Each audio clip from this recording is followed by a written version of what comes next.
கும்பலாக சுத்துவோம் நாங்க ஐயோ எம்மன்னு கத்துவோம். கத்துறேன்னு கேட்டா உன்னை வாயிலேயே கொத்துவோம்.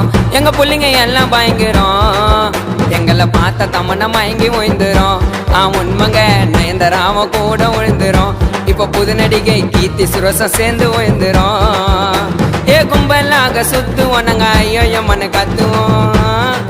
ஏண்டா கத்துறேன்னு கேட்டா உன்னை வாயிலேயே கொத்துவோம்.